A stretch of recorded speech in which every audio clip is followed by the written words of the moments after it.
Hello and welcome to Connected, the show that keeps you connected with all things local. I'm your host, Ashley Jones, and we have a wonderful show lined up for you. Joining us today, we have Sally McGregor from the Salvation Army and Sony Foundation Youth and Community Centre in Goodna. Francis Cassidy will be joining us once again for another tourism conversation. Megan Preston of Megan Jane Cakes will be discussing things that will make us all lick our lips. And lastly, we'll be joined by acoustic guitarist Michael Fix, who'll be also performing for us. But first, let's take a look at the big shows in town. A once-in-a-lifetime electrifying production showcasing the music of Michael Jackson and the choreography of Cirque du Soleil arrives in Brisbane for this week only. The show runs from October 2 to the 6th at the Entertainment Centre and is definitely a must-see show. Irish comedian Jason Bryan performs for one night only at the Tivoli on October 4 and is sure to make you laugh out loud. For one night only, the Queensland Symphony Orchestra will be performing the complete score from The Lord of the Rings, the Two Towers film, on October 5 at the River Stage. The Pacifica Vibes Festival is a great family day full of music, entertainment, fun, food and stalls on October 7 at the Zamet Oval in Deception Bay. And one for the headbangers, Metal Rockers Bring Me to the Horizon will be playing at the RNA Showgrounds October 5. Their Australian tour supports their latest album, Sempiternal. With a long weekend coming up, there's no excuse not to get out and about in the region. Don't forget to stay connected through our website and Facebook page for more events. Well, certainly lots of things happening around town. Get involved as you can. Joining me first, though, in the studio is Sally McGregor and Nathan Drury, both youth workers at the Salvation Army and Sony Foundation Youth and Community Centre in Goodna, who will be talking to us about what the centre offers, what programs they undertake there, and also how we can support them. Welcome to the show. Thanks for having us. Well, firstly, I guess to you, Sally, the centre itself was birthed out of really tragedy, in a sense, out of the 2011 flood. Can you give us a little bit of a brief history about how the centre came together? Yeah, sure. So following the 2011 flood, the Sony Foundation released a flood recovery CD, and the proceeds from that has gone into our centre. So the CD actually raised $2 million, and that money has gone into establishing a long-term support centre in the Goodna community. So you were there prior to the flood in a different sort of form? No, this is a brand new centre that has, Fantastic. So Nathan, I guess with the Sony Foundation on board, it gives you a little bit of fun from the youth worker side of things to get involved. What sort of programs are you offering? So at the moment we have two main programs running. We have Street Dreams, which is our hip hop dance program, which runs 2 days a week. And on a Wednesday we have Sound Lounge, which is like a hip hop recording and production workshop for the young people. And how popular are those? Yeah, it's been a real hit. The Street Dreams, we have approximately 70 young people per week come through the centre, and Sound Lounge, at the moment it's in 5th week of happening, and we've had approximately 7 to 8 on average coming through. So. Okay, so I guess from an educational point of view, in that broad sense of the term, it must be important for you to have this kind of facility and the support, Sally, from Sony? Yeah, absolutely. So as a part of the centre, we have established an alternative education program. So we support 13 to 15-year-olds who are at risk of disengaging or have disengaged from mainstream school, and we provide an alternative environment where they can do their Year 9 curriculum. So it really is an education, it's a redesigned education in that sense? So we focus on the core elements, which is Year 9 core maths, Year 9 core English and life skills as well. So how do the guys cope with that different environment? Yeah, it's great. So the things that we look at are small things that make a big difference. So things like not wearing a uniform, shorter days, and really focusing on the life skill component. So finding out what the young people want and how we can enhance their skills. And maybe just quickly from the both of you, what, if there is such a thing as a typical day, what would that look like in the centre? Well, sometimes there's no such thing as a typical day, but for myself it would be working with the young people, delivering the curriculum and basically guiding, mentoring and supporting them through their needs. And you mix that up then with some activities and stuff that you do, Nathan? Yeah, so on a Thursday I join Sally in the school and provide a day of activities, life skills, things like that.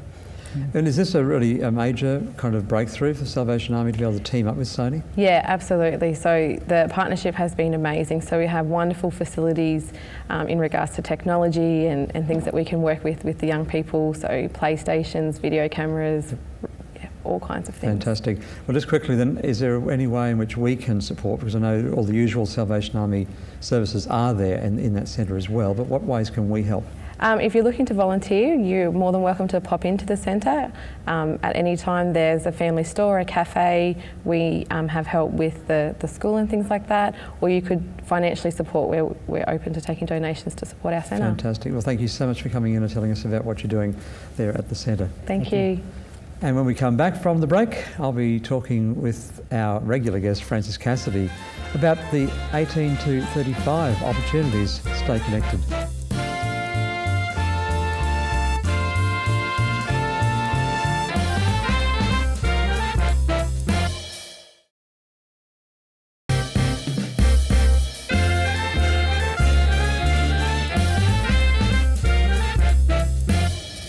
Welcome back to Connected. Frances Cassidy is back with us, and this time she's going to talk about travel options for 18 to 35-year-olds. So, Frances, what do 18 to 35-year-olds get up to? Well, do we want to know? We don't want to know, actually, I'm sure. But what I'm talking about today is what's on offer for the 18 to 35s. Now, usually that's the age group where they've saved a bit of money or finished university. We hope. And they really want to get away and, let their wings go a bit and have a bit of adventure. You mean get into debt? Get into debt like the rest of us, yes. No. So what are they going to do? Well, look, they've got lots of options when it comes to destinations. They can go to Europe, Asia, Latin America, USA, Canada, Australia, New Zealand, Egypt. So they've got all those destinations to choose from, okay? Now, what about places like Bali and Thailand? Do they still get a look in? Yes, they do, but what we're finding is that a lot of individuals can do that by themselves. Probably the further away the destination, the more the 18 to 35s tend to like to travel in a group. Mm-hmm. The other thing is too, it's as shorter as long as you like. You can go for 3 days or 6 weeks, basically. And ask me about accommodation, Ashley. What about accommodation, Frances? Well, they've got really good choices. They can, part of their itinerary, if they go with a company, they can stay in a French chateau, lodges, Roman villa. They could stay on a junk in Vietnam, or they can go stay on a sailboat in the Whitsunday. So, I mean, what an experience! 6 weeks away, and you've got all these options for accommodation. So do you find that typically people will start having a chat socially, work out the idea they want to go to, say, Europe or some of the other great destinations you've mentioned, and then start to think about how they might save up and go together? Is that typical? Well, it is fairly typical. I mean, I won't go back to in the olden days when I did one of the 18 to 35 tours. You had an 5 years, come on, it's not that big a stretch. You had an evening get-together where they did cheese and wine and you got to meet each other, whereas now you can log in online and you get your chats going before you even get on tour, so you feel like you've met the people before you embark on the journey, and which is great. They'll say, I'll see you in London on this date at this time at this hotel. Okay. I'll be wearing a carnation, sort of thing. So just quickly then, the benefits around being able to travel together, I guess cutting costs, being able to know somebody? Knowing somebody and having it planned for you, because especially first-time travellers, they're not that experienced, so if it's organised, it's great. There are lots of tours and things that are included, but they also give you optional extras. So if you've got a bit of extra money, well, you can go hot air ballooning in the Northern Territory, things like this. If you haven't, go exploring, so just have a look. To find out about these things, to the travel agent, or is there particular sites? Well, look, yes, you do have travel agents. They are still around. They're not a dying breed yet. But all they have to do is Google travel 18 to 35s, and they've got myriads of options there for them. Yeah. Fantastic. So go out there and explore the 18 to 35-year-olds. That's right. Don't just leave it up to us. Us slightly older. Thank you very much, Frances. Pleasure. So there's some great tips for you for 18 to 35s. If you want to get out travelling, get online and check it out. Well, we're going to check out how popular dance is today, and we're going to talk to Danielle Lennon. My name is Danielle Lennon and I'm the director here at the Studio of Performing Arts. We've been running for 6 years at Greenbank and we've just moved now this year into Springfield, and we've got 330 square metres here at right next to USQ. Here at the studio we offer dance, drama and music. And our main reason for doing that is that they all cross over so much. There really is a cultural blend of those three art forms. And the three of them together help our students to tell stories, to be able to get on the stage with their dance and be able to use their faces to motivate the audience and get them to tell a story and understand a story with them.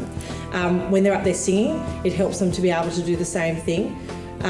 So the blending of those creative arts and what it does for, I'll say, a mostly Anglo culture that we have here in Australia, is that it tries to give us some depth. You know, when I was 4.5, like most little children, I don't suppose I chose to come into dance. I was walking down the beach in front of my parents apparently, and in the sand were my little pigeon-toed feet, and they decided that ballet was going to be a better option to put me into, to try to correct that structural problem that was going on. By the time I was in year 12, I'd stand on assembly and be called a duck, so I suppose it worked, that the turnout fixed. And for me, it was definitely in year 11 and 12 that my passion for dance really came out. I loved the storytelling of dance. I absolutely adore it. We cater to all ages, so from 2.5 is where we start our creative kids lessons. So they start at 2.5 right through to adult. Our biggest population of students probably is from that 11 to grade 10, 11 and 12. But yeah, really we do cater from 2.5 through to adult. I think the great thing about the Studio of Performing Arts and what we certainly try to push is that we are all Education Queensland teachers, so we're all actual teachers out in the real world, so we're dealing with students all the time. The reality of doing that means that we understand the parameters that students need to operate within. So if we have that discipline nice and strict, we don't actually have to yell and scream to get our point across. These are the rules from the time you come in, and students know them. And for the students, that helps them then bounce around happily within that confident space of, okay, there's the walls, and I've got all the limitations that I can bounce around within that. Well, the studio, we're here every day. So we've got the nice big pink signage and we're up here every day. So certainly to pop on up and see us. Otherwise, we have our website. So it's www.thestudiospringfield.com.au. We're also on Facebook like everyone else is these days.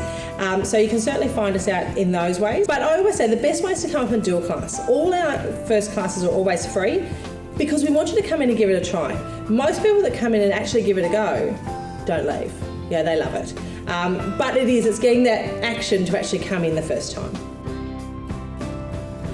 Make sure you stay around because coming up after the break we have Megan Preston who'll be talking about all things delicious. I'm Ashley Jones. Stay connected.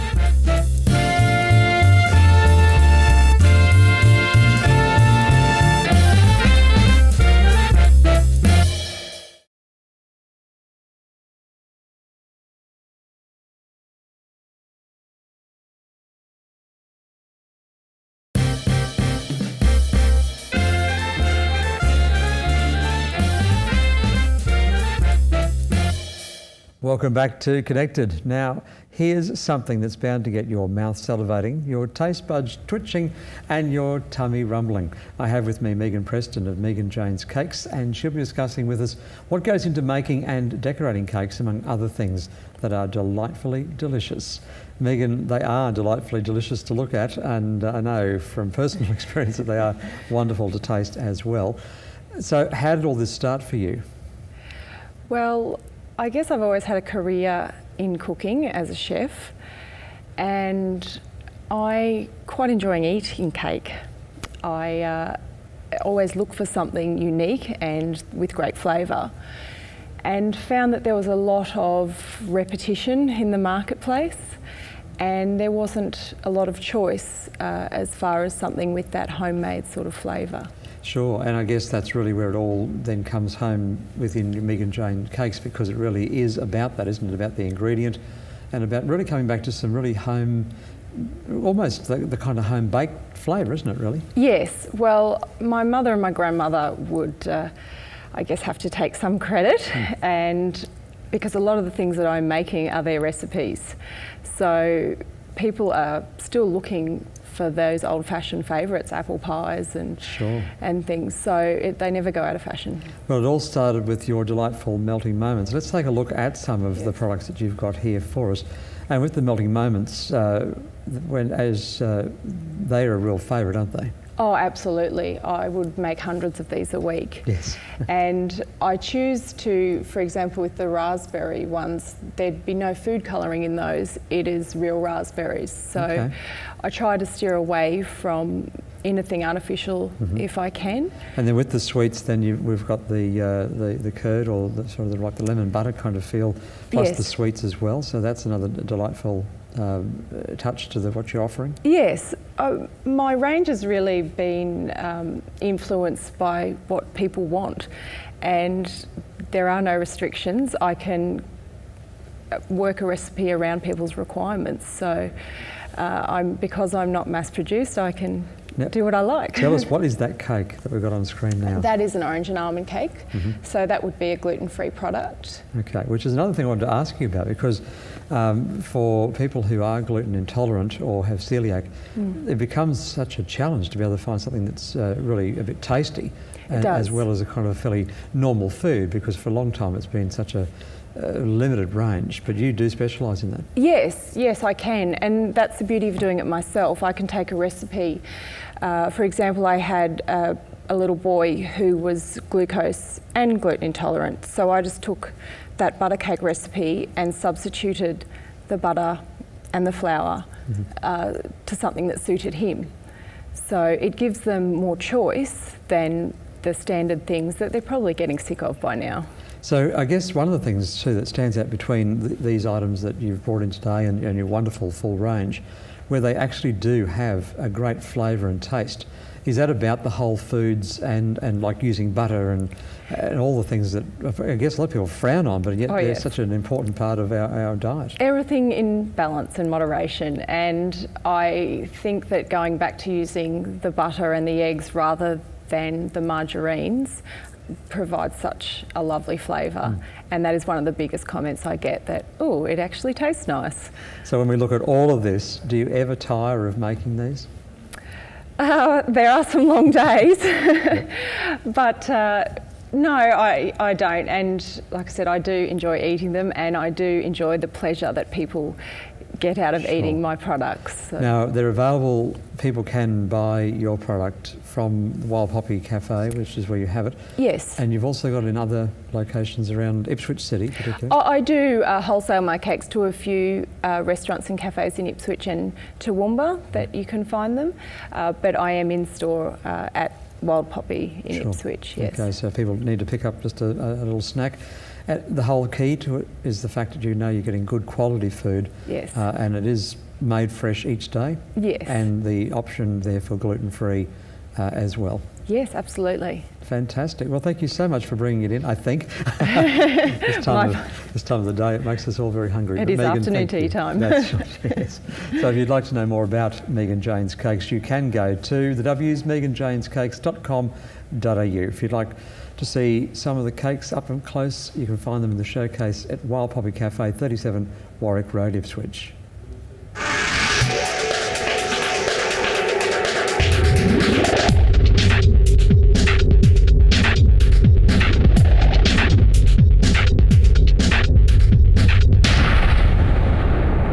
With me now is acclaimed acoustic guitarist who has toured throughout the world. He has won 3 golden guitars among numerous other awards and released many albums and several EPs. He's joining us today to talk about his career and perform a piece as well. It is Michael Fix. How are you, Michael? Very good. Thanks for having me. Wonderful to have you in the studio, and of course a colourful career. How did you first get into the musical world? It was due to the top 40 radio of the day. We're talking about 1970, 1971, when I was 10, 11 years old.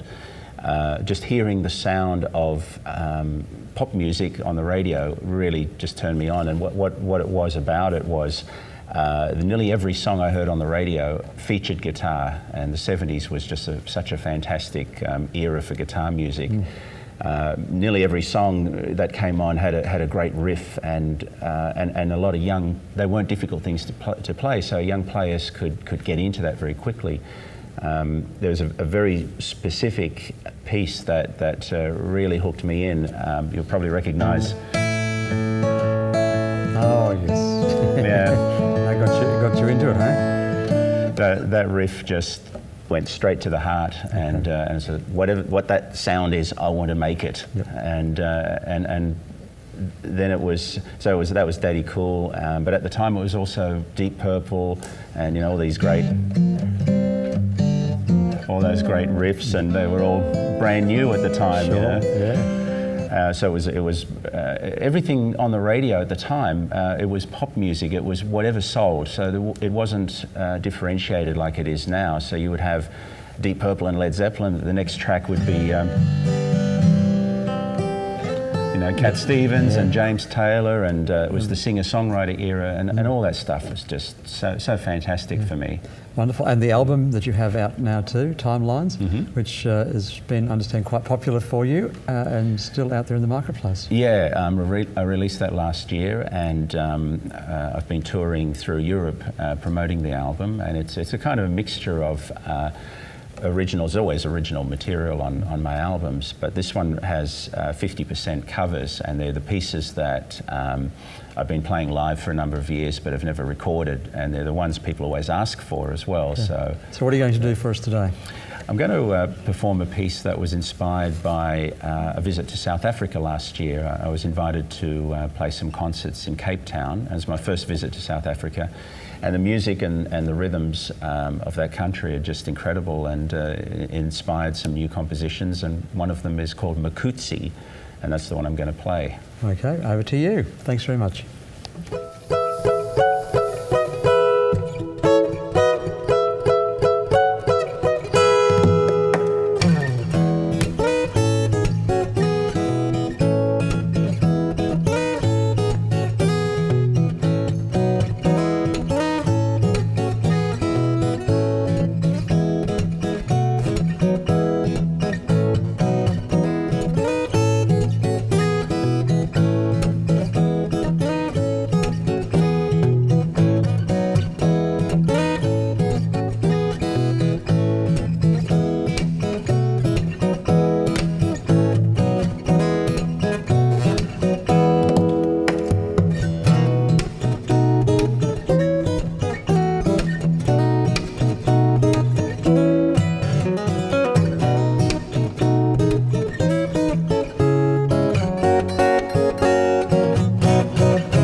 Michael Fix, thank you so much. And Makutsi, it's a beautiful, beautiful track. Thanks. Thank you. From your album Timelines.